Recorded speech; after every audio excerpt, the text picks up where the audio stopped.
Testing 1 2, testing 1 2. Good night, everybody, and welcome once again to another Lime Vibe Live podcast. I'm your host, Yari Armenkamp, here from the sunny Isles of the Bahamas, checking with you on this March 8th, 2024. 2 days out of daylight savings time. That's going to be on Sunday. So if you have not done so, well, please prepare. If you don't know about it, please prepare to have your clocks turned forward for spring. So you're going to turn your clocks forward 1 hour if you're in the Commonwealth countries. Turn your clocks 1 hour for daylight savings. Okay, so thank you for joining me again. Once again, my apologies for not being here last week. I had some family issues I had to take care of. I'm not going to tell you all my family is on the air tonight. I guess thank you for joining me again for this Friday night for another Lime Vibe Live broadcast. And if you have not done so, please like, share, and subscribe to our Facebook and YouTube and Twitch page. That's Lime Vibe 77. That's Lime Vibe 77 on Facebook, YouTube, and Twitch. So, and you can watch all of our other interviews there as well, all of our previous shows. So, how have you guys been? Like I said, it's daylight savings time starting on Sunday coming, March 10th. So set your clocks 1 hour ahead.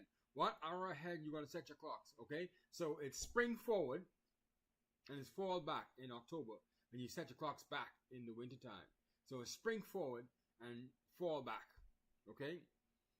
So let's get right into the show, man. Now, last week was the Caribbean Heads of Government meeting that was held in Guyana. Okay, and it was a boring and uneventful meeting. Nothing really happened. They didn't make any significant declaration aside from cry for Haiti. And they made some kind of declaration that they're going to stand by Haiti, this and that, blah. We've heard it all before. And it just so happens that along with every declaration that the CARICOM countries have on Haiti, or any kind of declaration made in Haiti, period, from anywhere, violence kicks off in Haiti. And just as soon as they made a declaration at the Caribbean Heads of Government meeting in Guyana, Haiti went off into a set of violent uprisings, man, where they had some violent gangs that let people out of the prisons. So Haiti's in an uproar right now as hundreds of hardened criminals were sprung out of prison in a jailbreak last week. The chaos has prompted gang leaders to ask for a removal of Haitian Prime Minister Ariel Henry, who is now holed up in Puerto Rico, afraid to go back home. He's in Puerto Rico afraid to go back home because they've been calling for his head.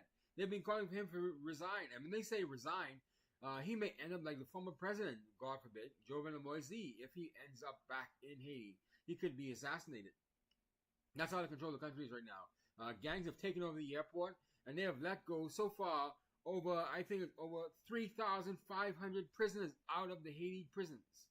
And they put them on the streets. So Haiti's back again in an uproar. The armed gangs have taken over Port-au-Prince.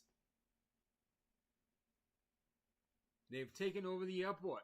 So no one can get in and out of Haiti. And actually, the U.S. Embassy has been evacuated from Haiti last week as well. And so this is absolutely, this isn't a change from what's been happening. It's just a continuation of what's been happening over the last 2 years since their president, Jovenel Moise, was assassinated. The country's in free fall. They need elections and they need a government. And I want everyone to notice this as well, too. Every time there's a declaration made on Haiti, there's some kind of uprising. I remember when they announced that they were going to have the International Peacekeeping Force in Haiti. After that, there was gang leaders sprung up out of nowhere. That's turned Haiti into an uproar.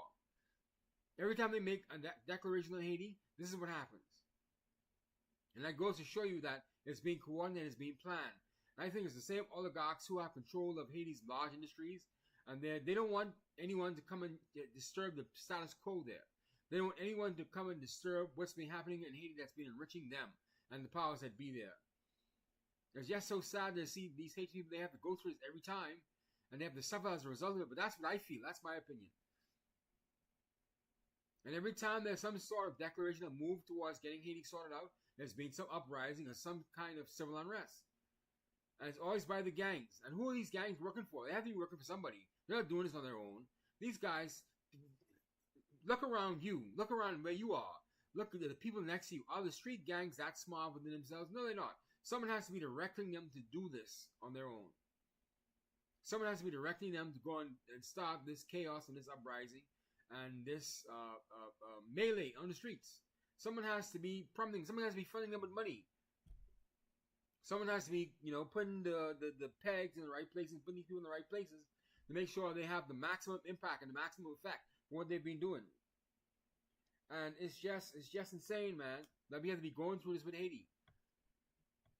And the Haitian government, of course, they announced a state of emergency. What's that going to do? You know, they have no police force. Most of the police force, they've gone with the gangs. They've joined with the gangs. They're tired of Ariel Henry themselves.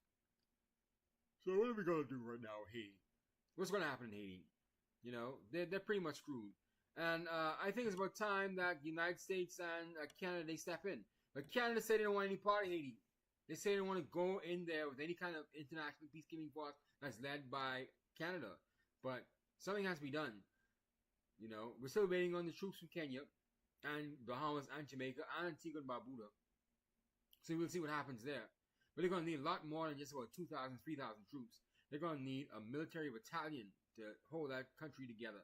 Because, to be honest with you, no one in Haiti, I think, is going to respect a black-skinned police officer or a military officer from another Caribbean country, African country.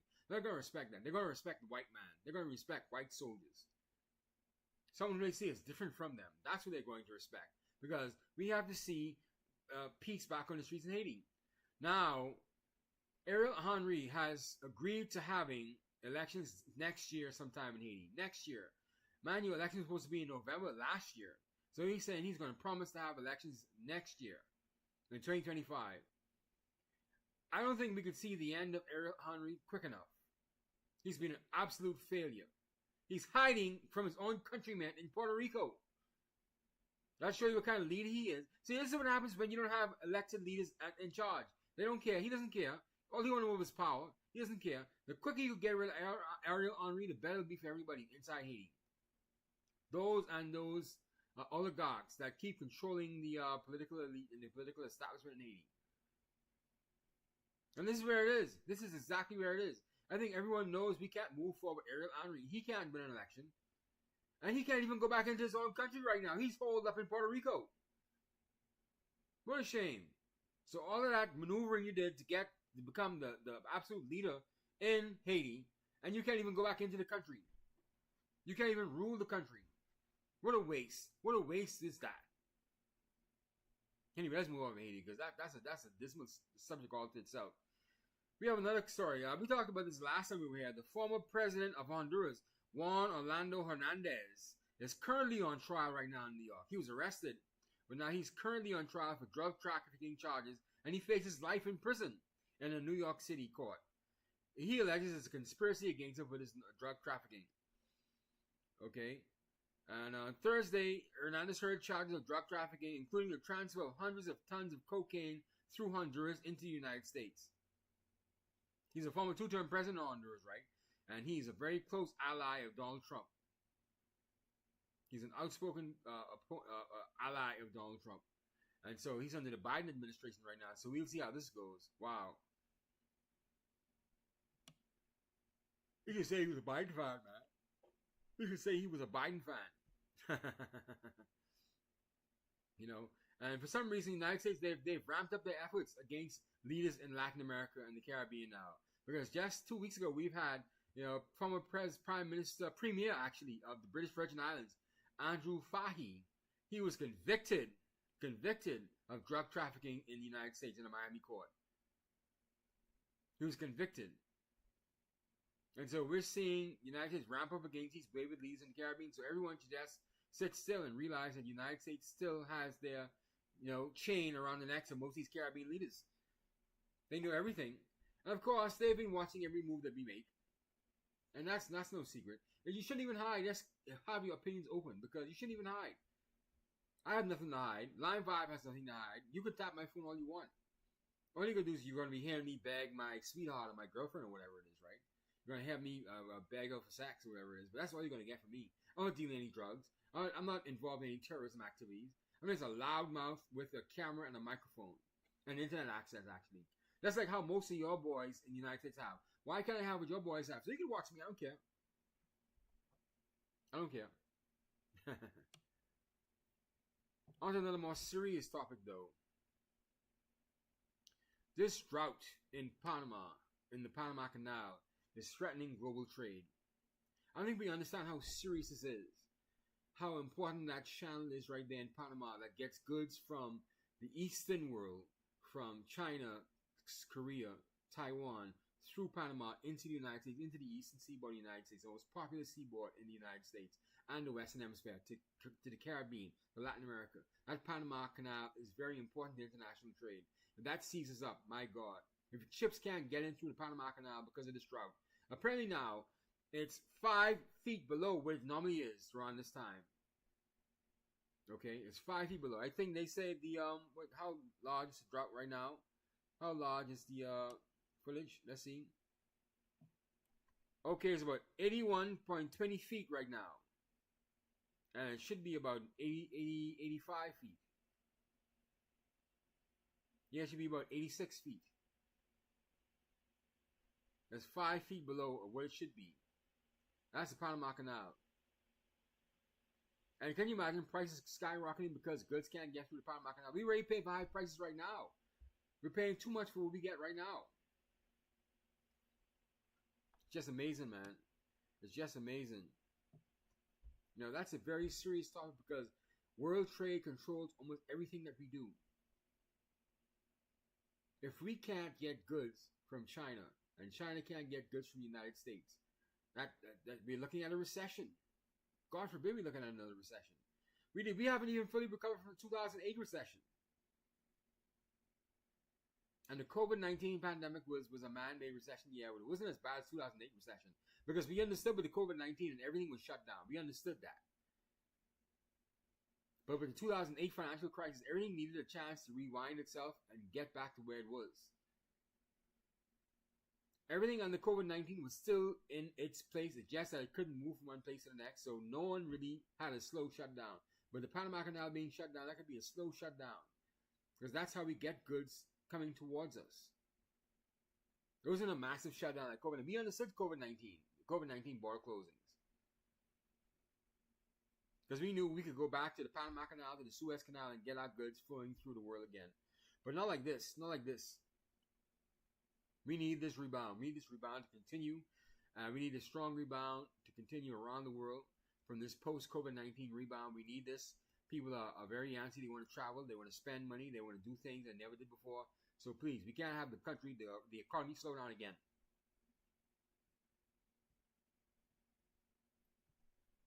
I don't know, more lighter subject too. I had a chance to talk to a movie director, a Dominican Republic movie director.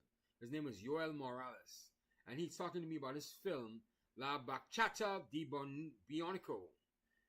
La Bachata de Bionico. It's a Spanish-speaking film. And it premieres tonight, 9 o'clock, in New York City theaters.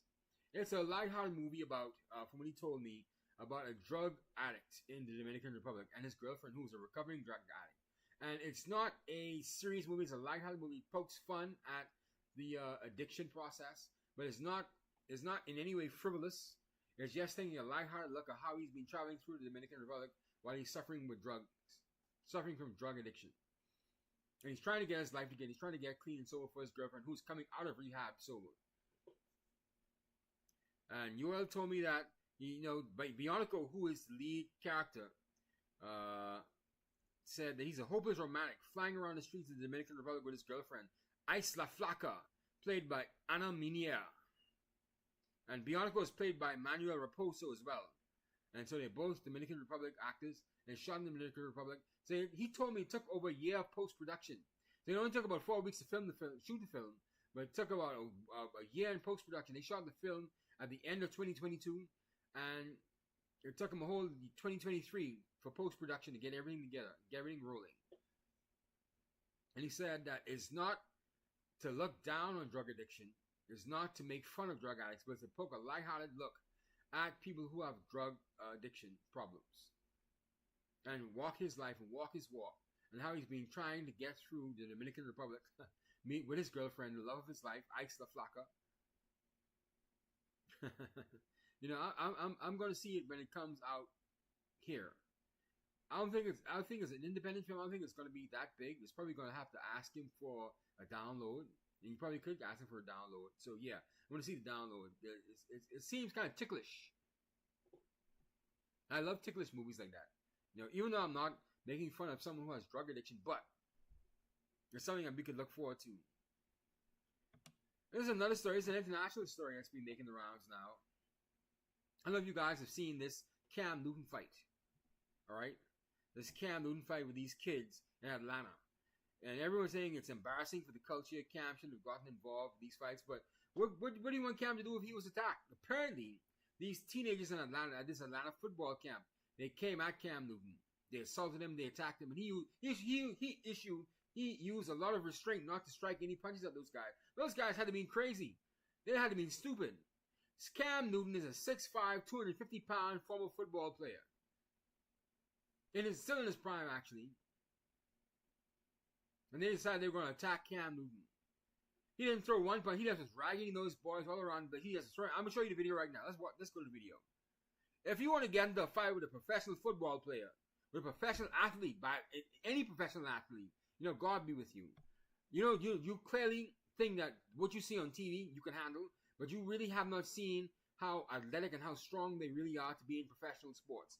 They train their bodies to a significant degree where it's almost torture to put their bodies to a point where it's absolutely rock solid. And they have natural aggression, especially football players and basketball players. You got to be out of your damn mind. Those kids are crazy. They see that's what happens when you get these millennial kids, these Gen Z kids. They don't know the reality. They don't know how truthful these things are. You're not going to win a fight with Cam Newton. Let's go to the video. In shocking video, former NFL quarterback Cam Newton appears to get jumped at a football game in Atlanta, Georgia. Per The Athletic, the event was organized by We Ball Sport, an apparel and sports media company that brought U15 and U18 teams in Georgia and Alabama together for a tourney. Newton is the founder of C.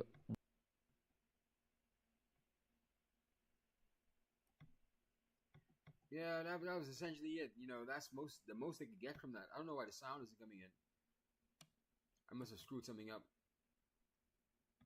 Yeah, so that's essentially that right there. And you see Cam with the big witch hat, witch's brew hat. Oh my goodness. It's just crazy, man. Let's go back In to shocking video, former NFL quarterback Cam Newton appears to get jumped at a football game in Atlanta, Georgia. Per The Athletic, the event was organized by We Ball Sport, an apparel and sports media company that brought U15 and U18 teams in Georgia and Alabama together for a tourney. Newton is the founder of C1. Yeah, my goodness. So there you have it, man. Cam Newton in a fight for his football camp. Oh my goodness. That's hilarious, though. That's hilarious. And to be honest with you, he issued a lot of restraint, man. Cam Newton issued a lot of restraint and not, swinging at those young boys. Because he could have hurt one of them, to be honest with you. Now, the organizers of the event said that, there's been some jawing back and forth between Cam and some of the young boys. Cam talks to him rough, tells him this and that, how things get in a man's camp, right? And Cam was talking to him kind of salty, and they didn't like that. See, these Gen Z and these millennial boys, they're soft. See, no one talks to them like that. See, no one tells them that this is how this is going to go. No one gives them the kind of discipline they need. And something, that's what young boys like that need sometimes, man. The world is not going to bend to you. Sometimes you have to sit small until your name is called. You have to sit small and take some of that shit. And tell you, you could be the man. That doesn't mean you go back and do it to somebody else. But the world is tough. The world is rough, man. If you think of Cam Newton's being tough by talking you kind of rough, then you clearly not ready to get into even the college level sports. This is not namby-pamby, man. This is not, we love you, we love you. No. This is serious business, man. Because even in the college sports, these guys are now getting paid. And the coaches and the coaching staff, they have lives and reputations to live by. So they can't have you coming around the place, being some soft, namby-pamby little punk. You can't take someone jawing at you. You're going to start a fight. These are wimpy boys. I salute Cam Newton for standing up to these young men and not hurting them, actually. He issued a lot of restraint. Charles White said he used a lot of grace. Yeah, he used a lot of restraint from not, socking these boys in the face. Because clearly, the four of them, they really couldn't wrestle Cam Newton. Because I don't think you understand how big Cam Newton is. I don't think you understand how huge he is. How strong he really is. He's 6'5", 250-pound athlete. NFL athlete. You're not going to wrestle Cam Newton down. You have linemen who are 6'5", 300 pounds, can't wrestle Cam Newton down. And they do that for a living. They train for that every day. They can't get Cam Newton down. So you think you're going to get Cam Newton down? Get real. No, you boys are stupid. You boys are really, you are really, really dumb. You are really, really dumb.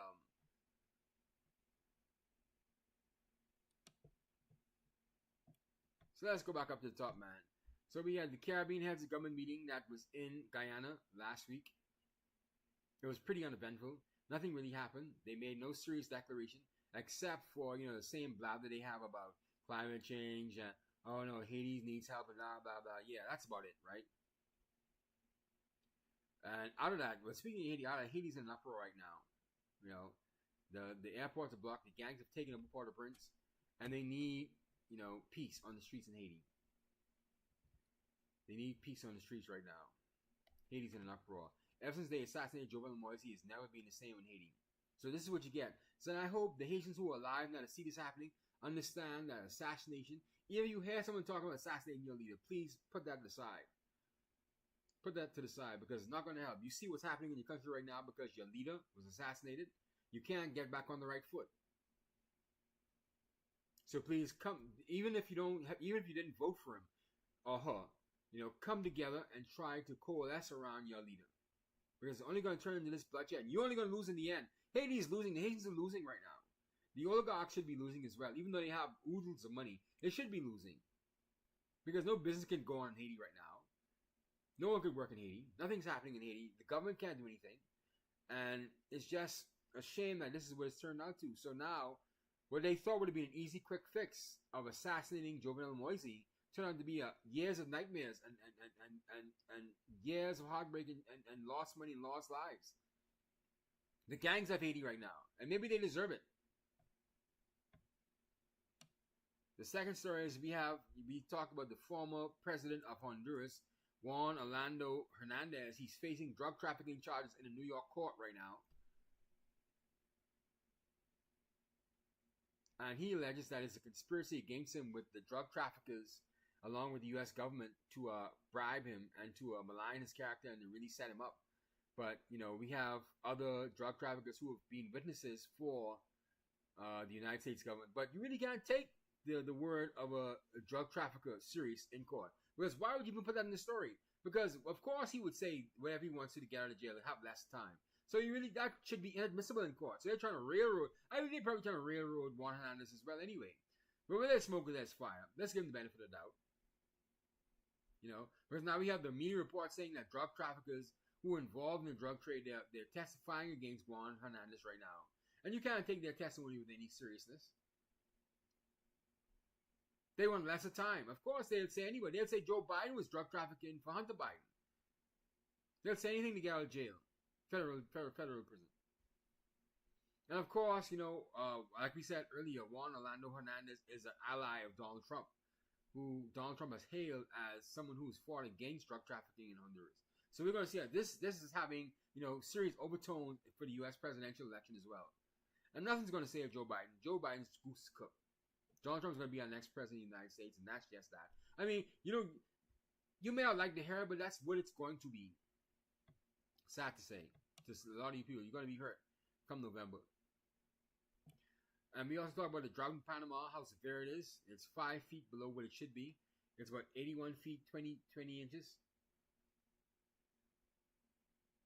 And it really should be 86 feet deep. But it's 5 feet below. That means the drought is taking a severe toll. And apparently this Panama Canal, it's fed by this river called the Lake Gatun. A freshwater lake. Lake Gatun. Gatun. Okay? And it's not filled by, streams of seawater. It's filled by a lake. And so that's how you were able to cut through Panama, because it's filled by a lake. It's not seawater rushing through the Panama Canal. And they said that, if this drought continues like this, Panama Canal may be unusable in the near future. And we also be concerned about that. Engineers should descend upon Panama right now to see how we can get water flowing back through the Panama Canal. Even if you have to get seawater in there. Because water is water. Let's see what we can do. And we also talked about this movie this movie director I spoke to, Joel Morales. He's the director of La Bachata di Bionico. La Bachata di Bionico is a movie about a drug addict in the Dominican Republic. It's a lighthearted look at drug addiction and for what they could do, how they could make drug addiction, which is a serious situation, how much they could make it lighthearted. They did, and they said it's quote unquote it's not porn poverty. No, it's not poverty porn, I should say.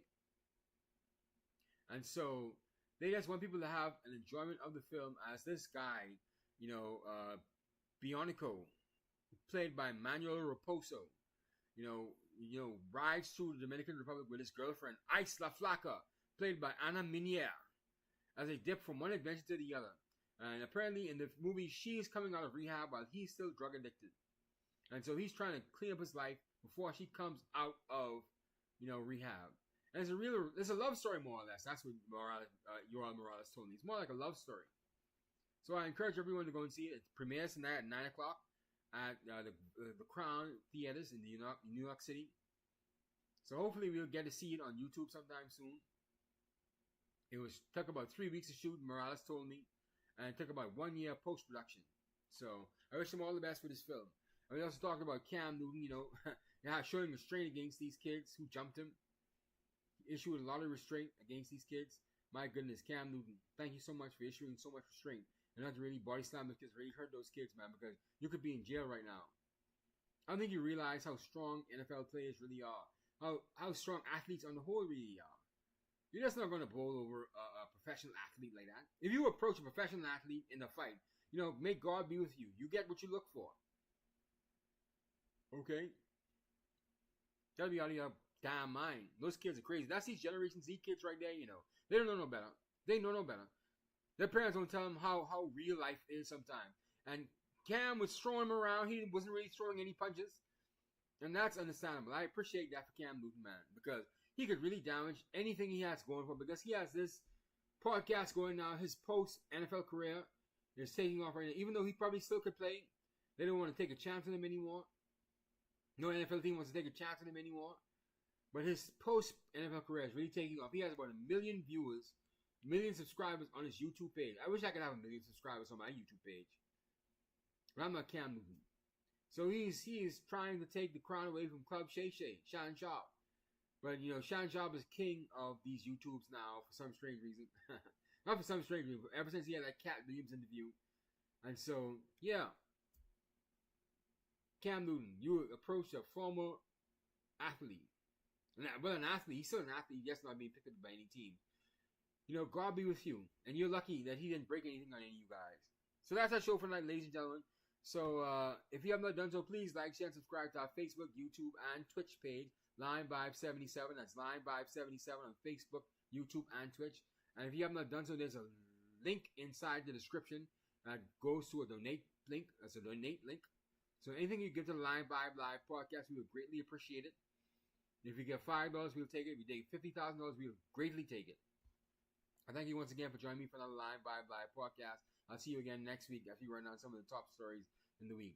Have a good weekend. Bye.